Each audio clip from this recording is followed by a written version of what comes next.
আমি মধুপর্ণা বসু।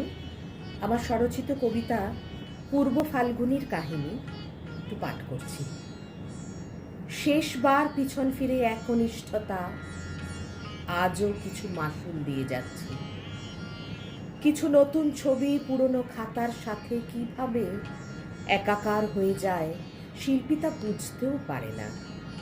তাই মায়ার আঁচল গুটিয়ে নিয়ে যখন চলে আসি, তখন ভেবেছিলাম নতুন ঠিকানায় থাকবে আরশিনগরের নরম মাটির ফলক। আমার বাহারি ওড়না দিয়ে তার চৌকাটে পতাকা আঁকবো, ভালোবাসার মানুষকে বসতে দেব গোলাপি ঠোঁটের উঠোনে। আমাদের কথা হবে ভীষণ রহস্যময় সন্ধ্যা ভাষায়।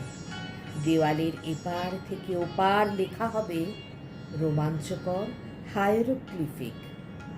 পাখি, গাছ, জীবজন্তু আর চাঁদ সূর্যের নিজস্ব সংলাপ। মাটির গন্ধ মাখা ছন্দে নদীর মতো এই পলিমাটির আস্তানা আমায় পুরনো অসত্যের ছায়া ফিরিয়ে দিল। আশ্চর্যজনকভাবে নতুন শব্দ সংখ্যা গুনে গুনে লিখে দিল নতুন এক অপ্রতিরোধ্য ভাষা।